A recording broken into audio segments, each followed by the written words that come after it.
நம்ம சீரிஸோட next story Akbar Birbal கதை. இதுல வந்துட்டு அக்பர் என்ன பண்றாரு, பீர்பலை கூப்பிட்டு எனக்கு ஒரு ராயலான போர்ட்ரைட் வேணும், அதை பார்க்கும் போதே வந்துட்டு நம்ம நாட்டோட வளம் மக்கள் வந்துட்டு எவ்வளோ வந்துட்டு இதுவா இருக்காங்க, என் ஆட்சி எவ்வளோ சிறந்து விளங்குதுன்றதை வந்துட்டு அதை பார்த்தா தெரியணும் அப்படின்னு சொல்லி சொன்னாராம்.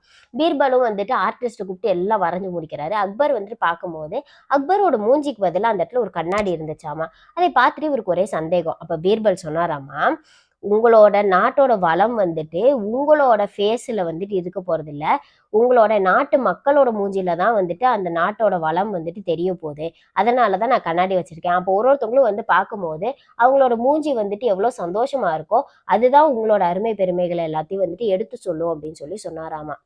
இதை நம்ம லைஃப்ல எப்படி ரிலேட் பண்ணிக்கலாம் அப்படின்னா, நம்மளை சுத்தி இருக்கிறவங்க வந்துட்டு நம்ம அந்த இடத்துல இருக்கும் போது சந்தோஷமா இருக்காங்களா இல்லையான்றது தான் முக்கியம். நம்ம ஒரு இடத்துல இருக்கும்போது சுத்தி இருக்கிறவங்க எல்லாரும் உம்முன்னு இருக்க போறாங்கன்னா நம்ம வாழ்ற வாழ்க்கையே வீண். அதை வந்துட்டு நம்மளை சுத்தி இருக்கவங்க 4 பேர் வந்துட்டு நம்ம அந்த இடத்துல இருக்கிறதுனால நம்ம பிரசன்ஸ்னால சந்தோஷப்பட்டாங்கன்னா அப்பதான் நம்ம லைஃப் வந்துட்டு ஒரு உண்மையான ஒரு ஃப்ரூட்ஃபுல்லான மீனிங்ஃபுல்லான ஒரு லைஃபை நம்ம வாழ்றோம் அப்படின்னு அர்த்தம். அதனால 4 பேருக்கு நல்லது செஞ்சு வாழலாம். நல்லது செய்ய முடியலன்னா தயவு செஞ்சு கெட்டதாச்சும் செய்யாம இருக்கலாம். நன்றி. அன்புடன் ஜூ.